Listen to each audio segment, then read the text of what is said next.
Welcome Yo. to another episode of the Wholesale Elite Podcast. I'm Isham and I'm here with my main man, my side dude, my co-host, Tanner Santucci. You can just call me your side chick. It's cool.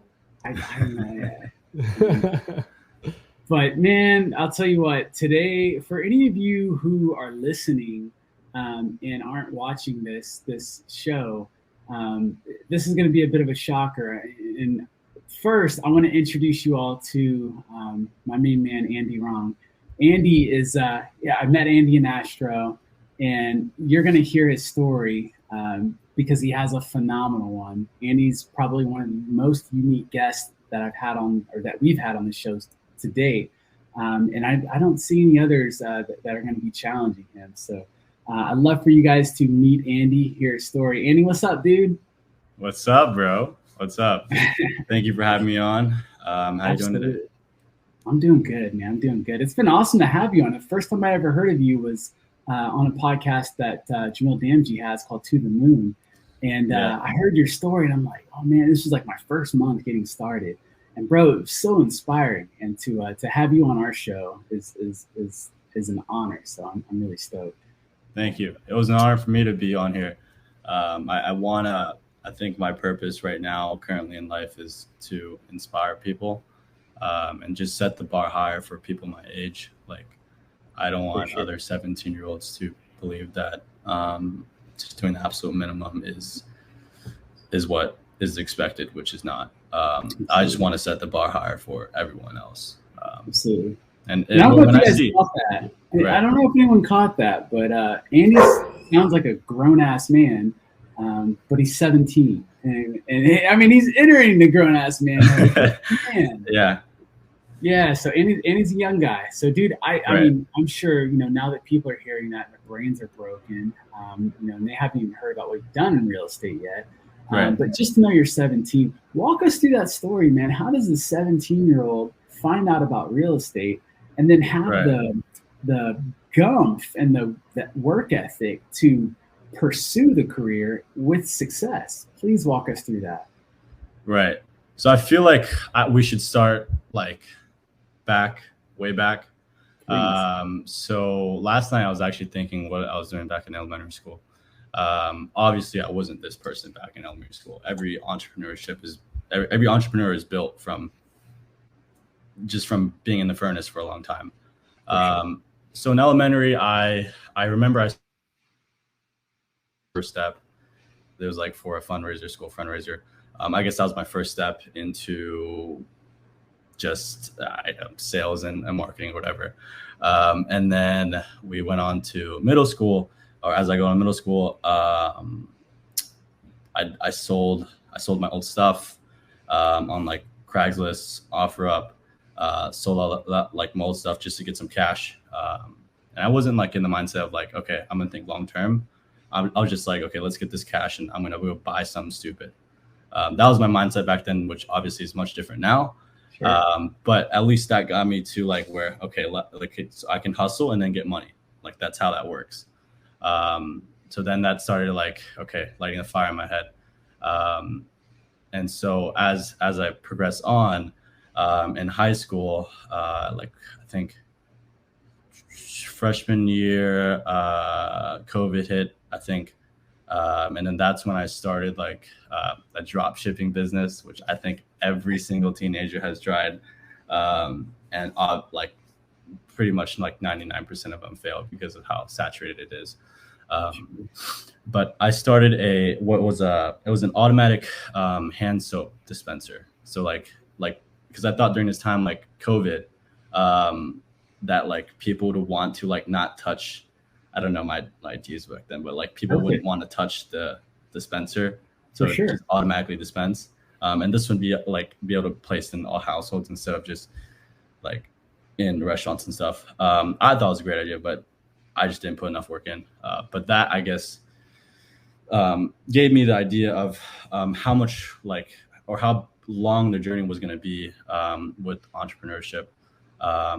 So that failed, but every entrepreneur's first business is going to fail, or at least is going to like not go your way. And if it doesn't, that's not good. Like, honestly, I think you need to fail. Like, Absolutely. you need to fail and learn those lessons, because those lessons are much more important than someone just saying like, don't do that, but you're still going to do it.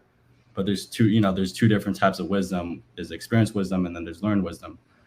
Experience is like you've actually went through the furnace and went through that. And the other one's just like, hey, don't do that. Okay, you don't want to go on that path, but you still do it, and then you learn, right? So yeah, going back to high school, sophomore year, like January 2021, I saw a TikTok video of Kong. I'm sure you guys know Kong. Come on, Wholesale. Oh, man. Let's get this money.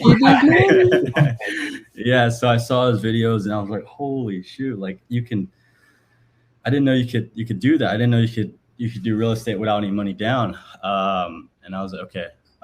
And I was in like that mindset where I was like, okay, like I'm gonna get that first check.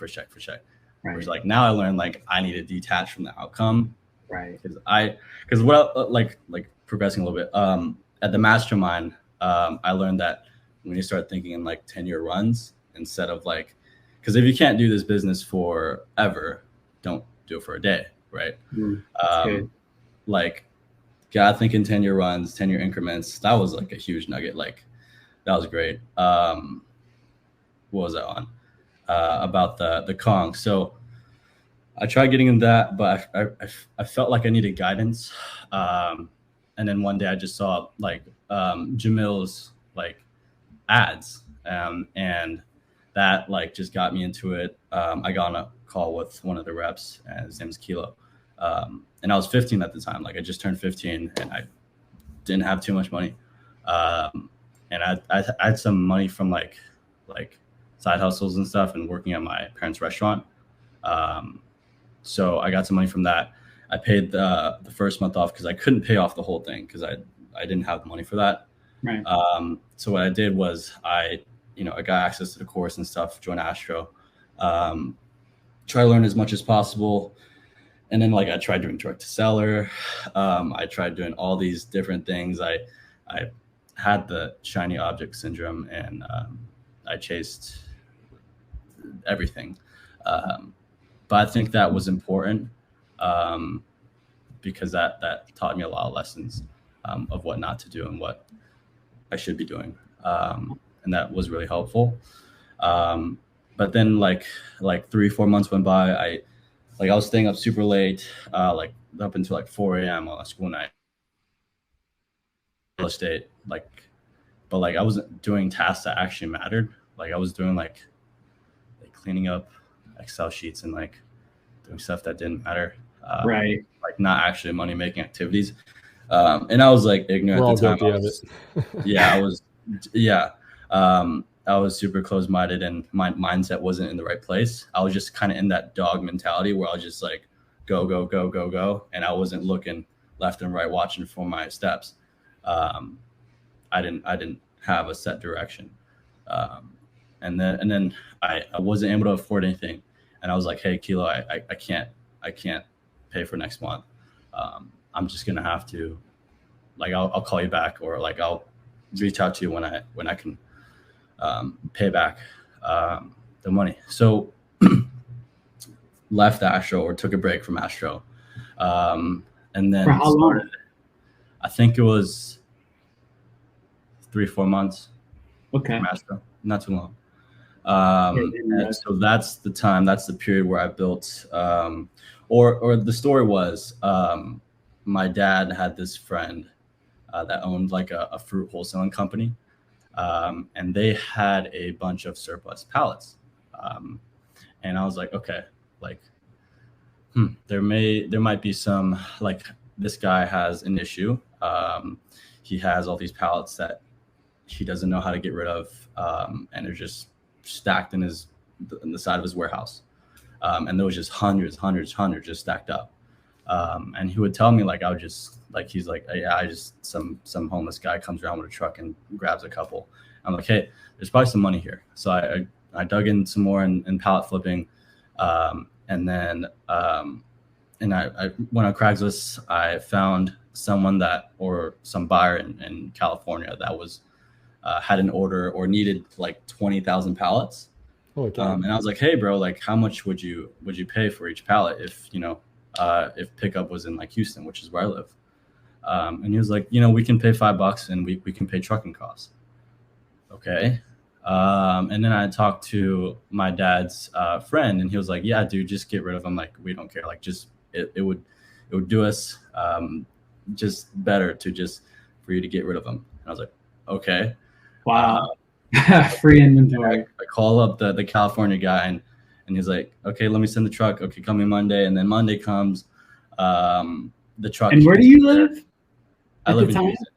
You live in Houston. Okay. Yep. You called someone in California as a 16-year-old at the time?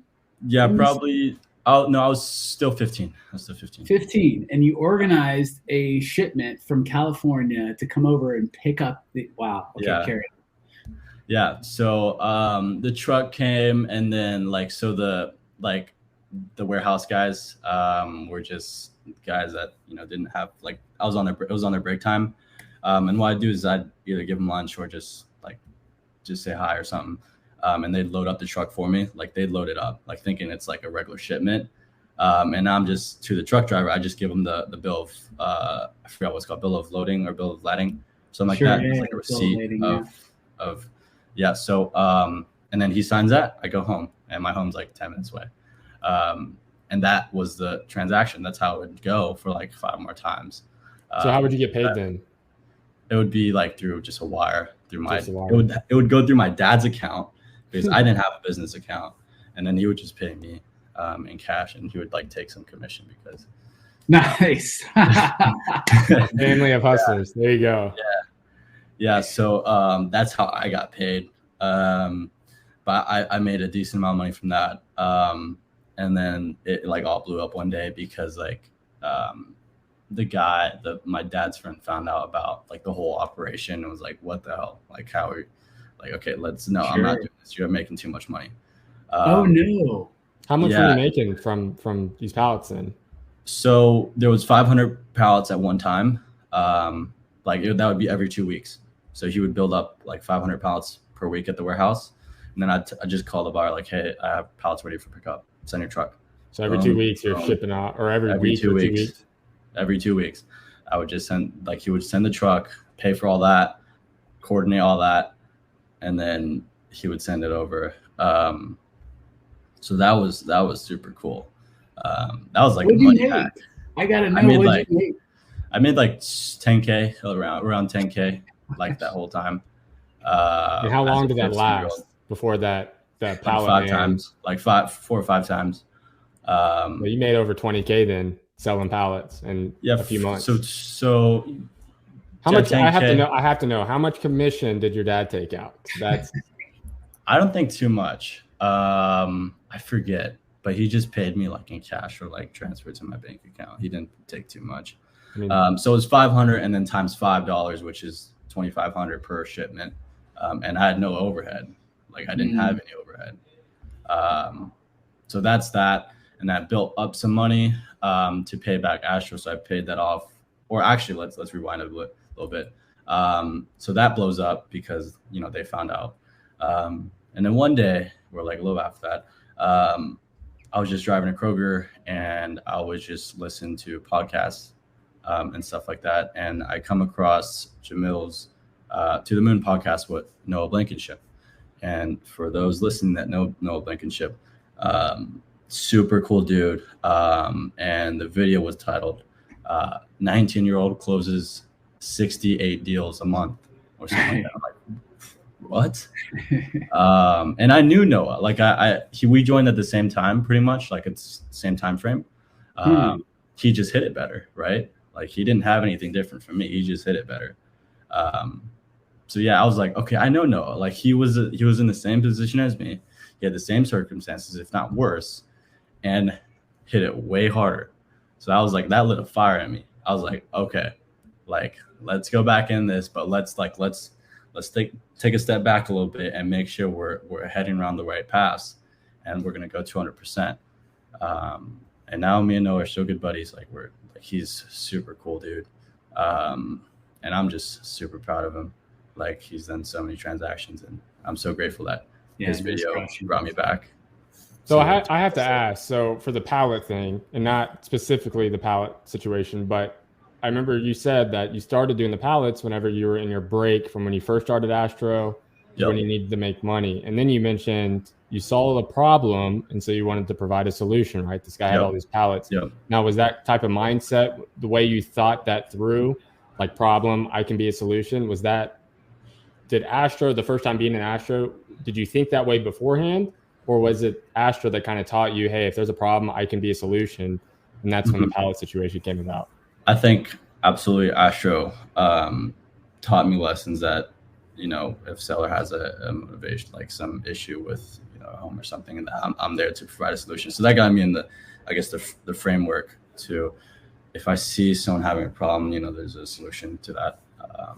You just have to know what. And you sure as hell found a solution, making that money at 15. Yeah. I could probably, like, if I still continued on doing it to this day, it would probably be very successful. But I didn't see it to be sustainable. So I just stopped that. And now my dad's doing it with, he's like, oh shit. Friend. Like, he just took he over. Saw you back out of it, and he's like, I have less competition. Let's get on. Yeah. He just took over. And now he's just delivering locally. But yeah, that's what he's doing. And he's making some money off that. So would you consider that your first successful business or first successful entrepreneurship opportunity? I would say that's like the first taste of, oh shit, like I can make money. Like I can make some money, yo. You're a hustler. So like, yeah. So that's that. And then joined back Astro. I went through back the mindset like week. That was super good. And then just went back to foundations and then went back at it. Let me jump in real quick, Andy. What was one of your, I know that, you know, this, I think our podcast, the past few episodes has turned into, and I'm okay with it, it's turned into a promo for Astro, just because of how effective, you know, we were by the community and by Jim and by the course. What's, you know, I think people have heard the first week a few times now, but no one's really dove in deep.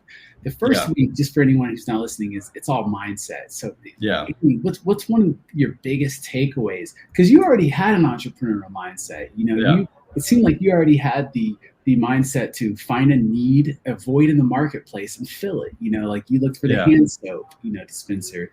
You were doing stuff in middle school, and so you had that mindset. So having already a sharp mindset, obviously, as a 15-year-old who's crushing it, making, you know, thousands of dollars, what did you learn in that first week that you felt propelled you?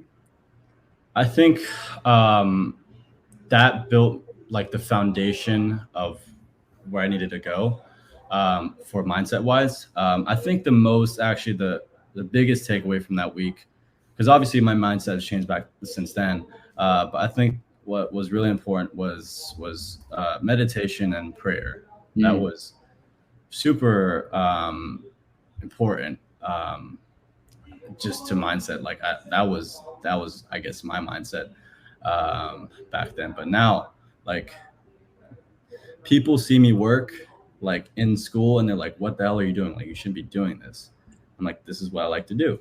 Like, this is, if you don't like it, cool. I like it. I like to work. How's your school environment? Like, are your friends hustlers like you? Or are you the guy that's in the corner by yourself, like just texting deals? Or what's your school environment like?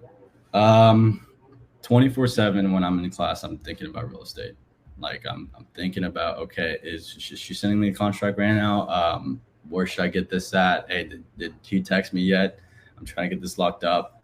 So yeah, every second of the day, I'd love to meet another person. It's just like, I'm not trying to be like cocky or whatever, but I want to meet another person that has the desire and the burning desire to want it as bad as me. Like I want to meet someone like that. And I haven't yet. So would you consider yourself a good student? I mean, are you planning on going to college? I mean, what's your... Yeah. because you always hear, they've done studies and stuff, but you always hear that entrepreneurs are never the best students, right? Yeah. So that's like the like the story you hear a lot is like, all the amazing entrepreneurs don't like school or didn't. And I really agree with that because, I mean, if you're going to be like, there's about 8 careers that you can go to college for, that you should go to college for, like doctors, engineers, blah, blah, blah. There's about 8 careers. I can, count them on my fingers. But like, careers like entrepreneurship, e-commerce or real estate or stuff like that, I don't think it's the best idea. Like I can go on for like days about college because me and my friends argue all the time. Like, hey, like, you should go to college. Like, you should do that. But I'm like, hey, man, like, I'm doing well here. Like, what's the point of me learning business from professors that don't even do what they teach? Right. Like, they don't even own a business, right? And they're teaching old entrepreneurship that worked probably 50 years ago, but now everything has changed and stuff like that doesn't work anymore, right? And even if they did own a business, like, why are you teaching as a professor? Right. And then also, if your business failed, like, we're learning from someone who has failed in business, which is even worse.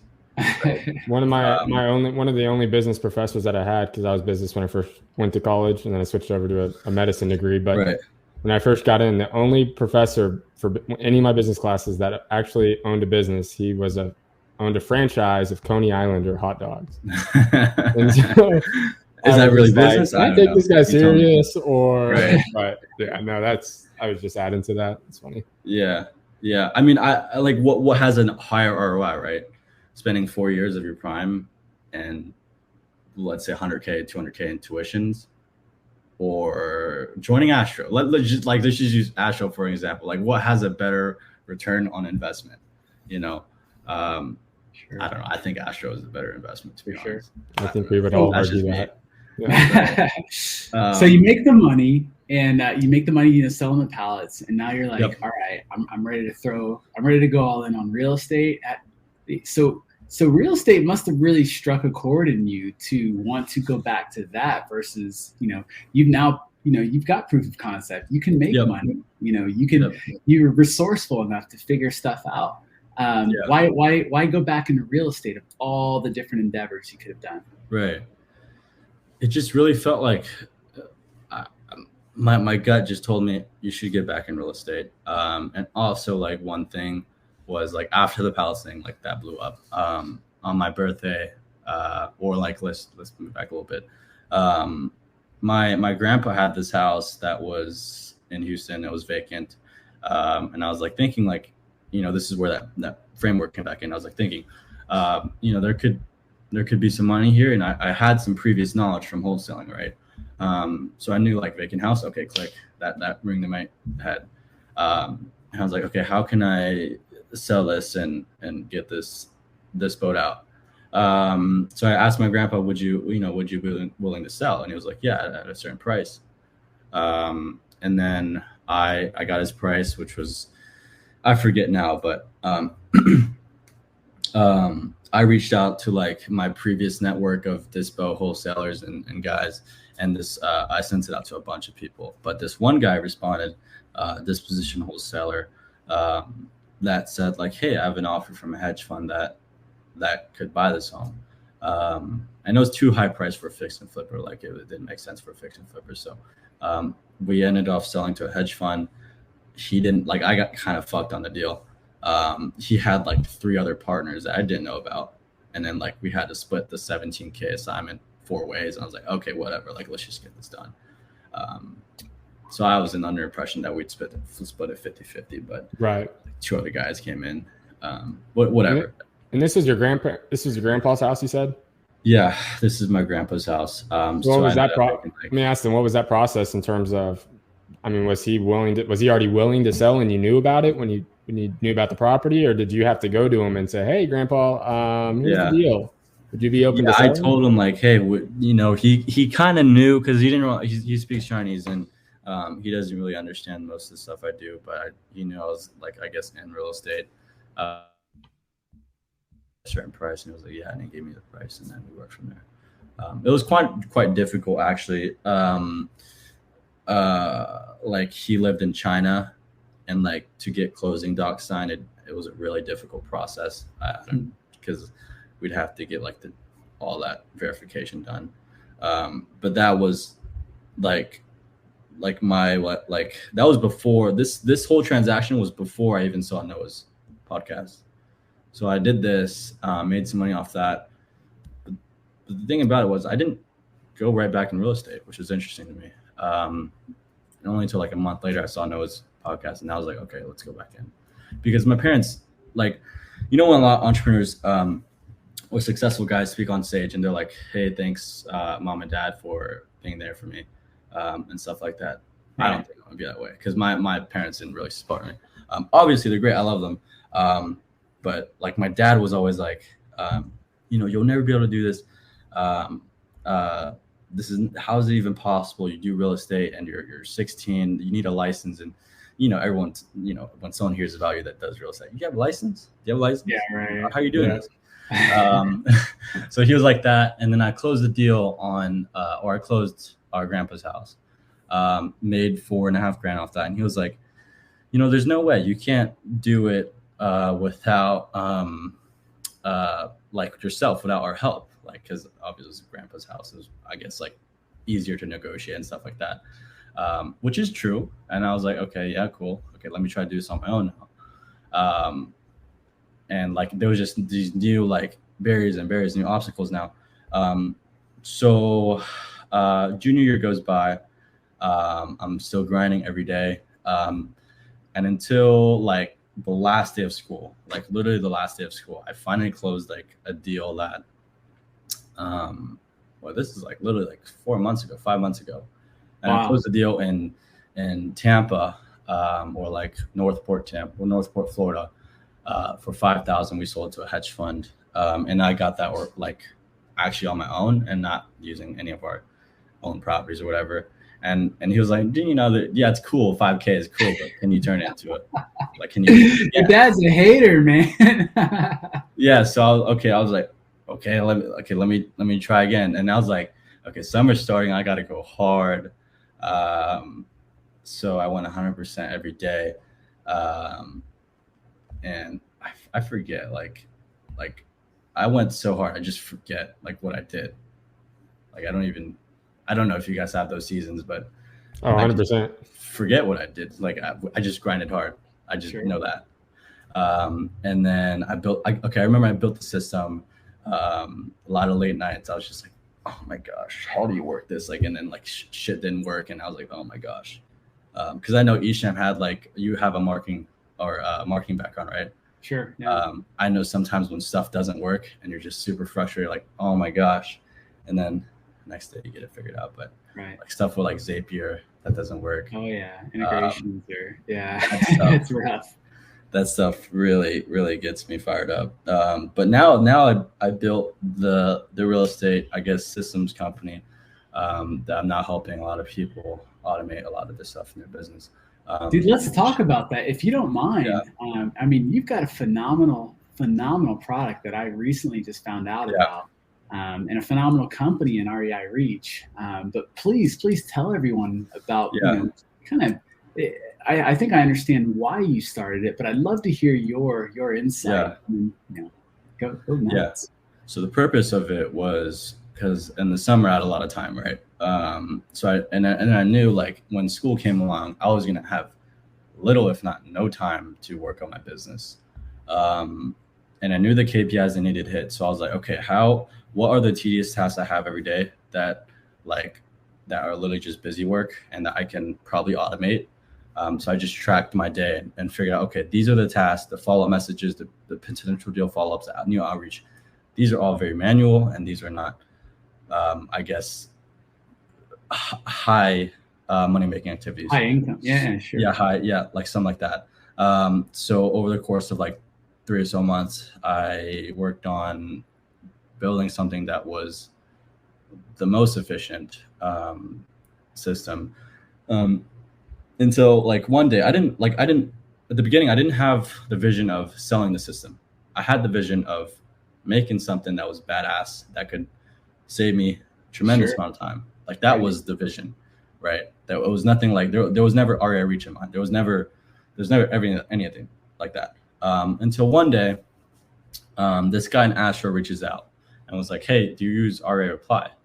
Initially, the system was built on RA Reply, and now we've since moved to Go High Level.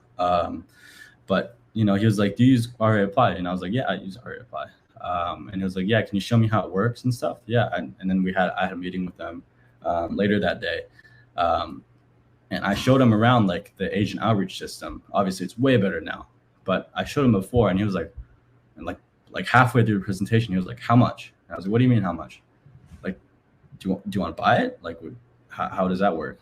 And then something clicked in my head. I was like, "Whoa, whoa!" I just made like $500 from like not that too much work and just selling my system. And I was like, "Oh shit, okay, okay, that's cool." And then I made that a lot better, and then moved it to Go High Level, made it super scalable and stuff like that. And now it's out to people in the Astro community. Absolutely. Yeah. So what is this? What does your system do? How would that help someone in their business? Yeah. So so it's the thing is about the system is it's the niche we're targeting on is just agent outreach, right?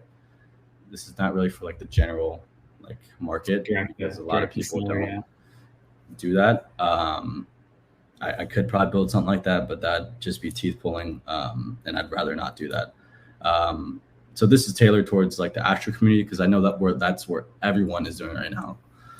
That's what I'm doing in my own company. That's been working for me, right? So it automates follow-up, so you don't have to send follow-up messages. You don't have to mark, let's say, like John, the realtor, down in your calendar to follow up with them.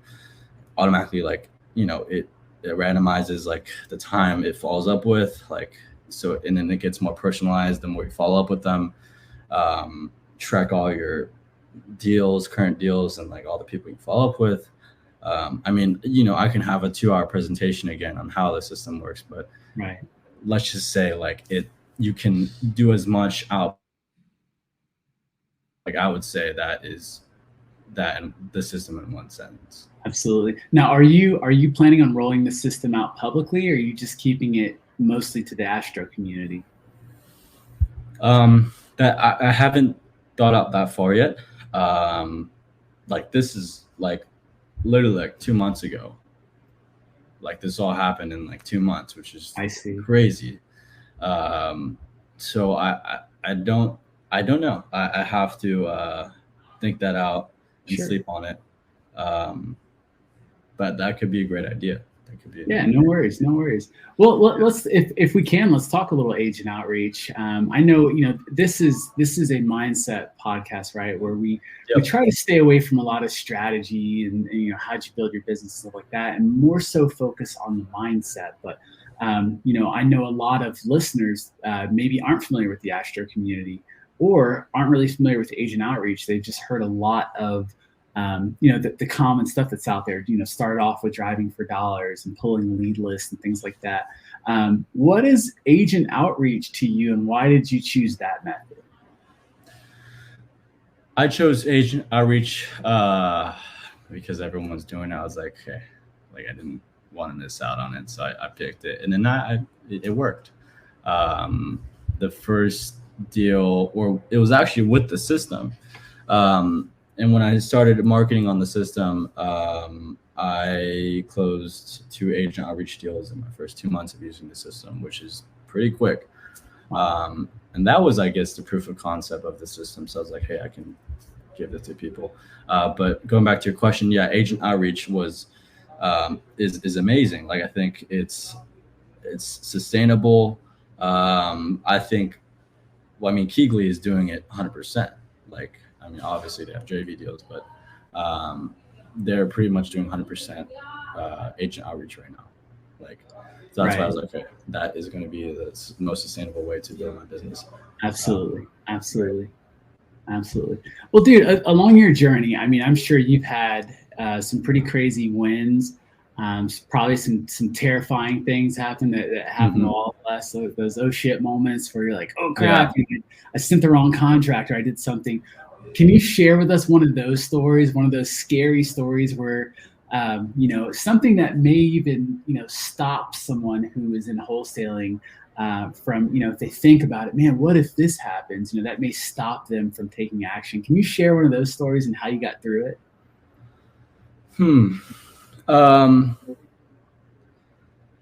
Let me think.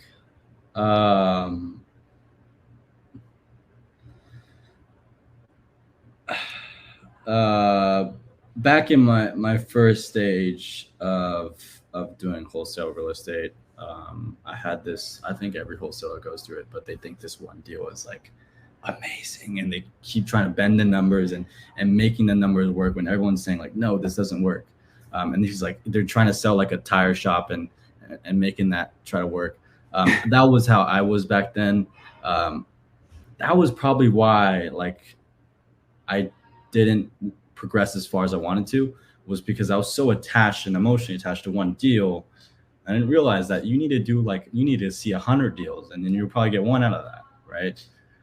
So I was so attached on this one property, and like it was just a whole mess. The moral of the story is like I just kept trying to make it work, which like that isn't how it works in real estate, right? You can't just bend numbers and make something work when it really doesn't. What were you doing to try and make it work? Like you just kept going after buyers and they kept telling you. I sent it to everyone and everyone turned it down, was like, or like ghosted me or something like that. And I'd be like, yo, the ARV would be like an insane amount of money like next year. And I'm like, why am I like, now I'm like looking at my old self, like, why are you calculating ARV for next year? why are you accounting for that appreciation? And I was just trying to bend numbers, like if you just, because it was a turnkey property, but it was super old. And I was like, dude, you can get like 50K in equity, like, or something like that. If you buy this, like just buy it, please.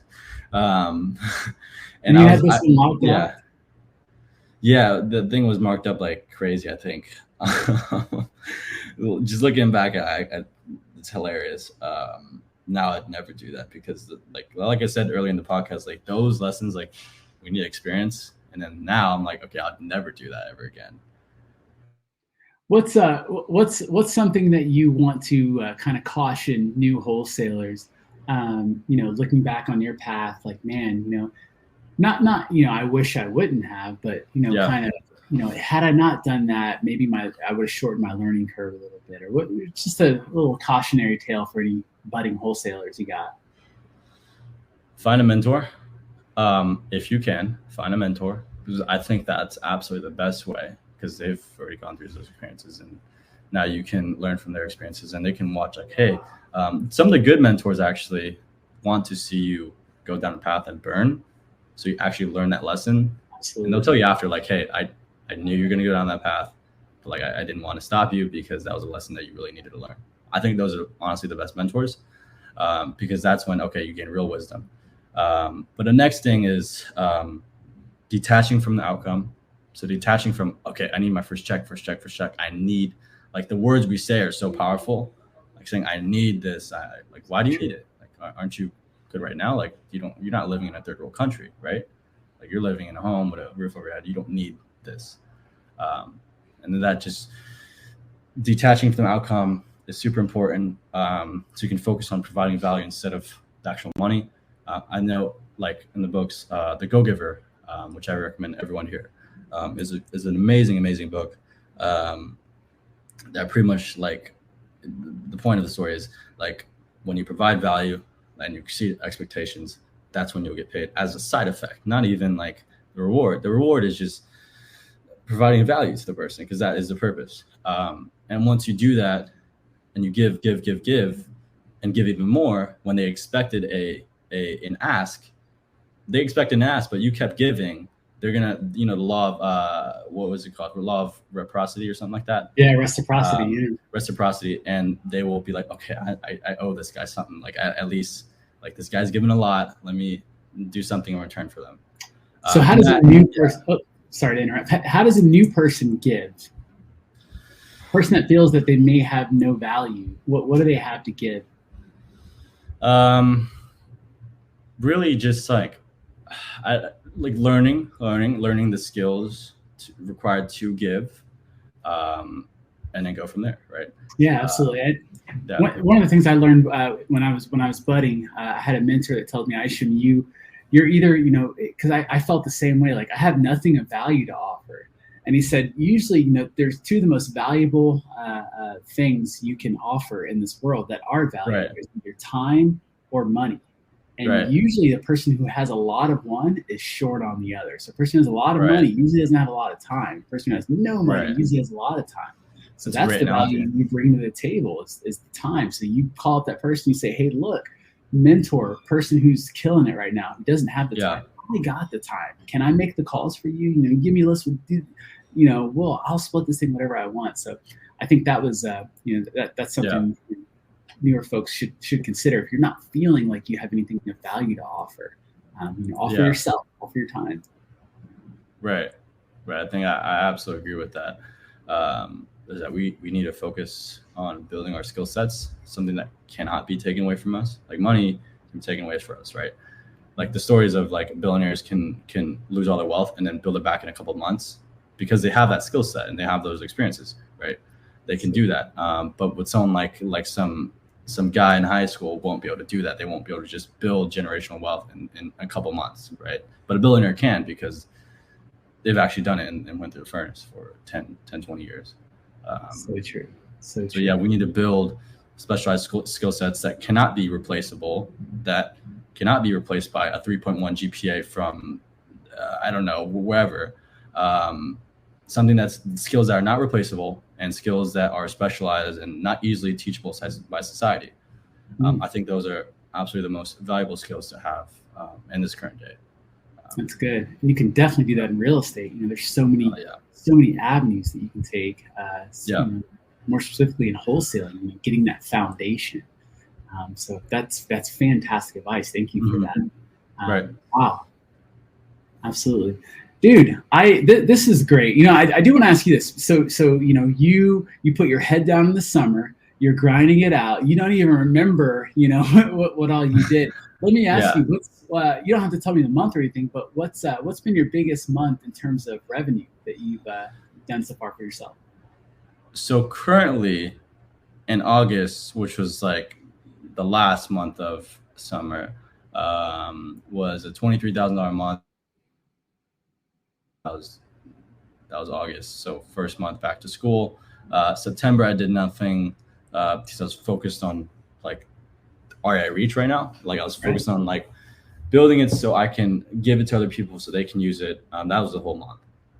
But then now October, I actually closed a 10.5K deal in July.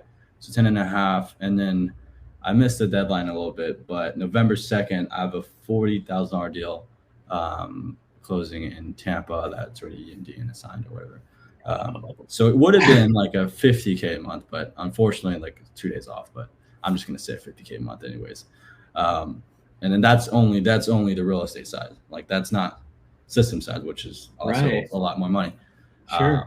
So yeah, it's like I feel like now, like just now, like I've started to catch wind in my business. Like I feel like now is where, okay. And obviously I see like something probably gonna go wrong.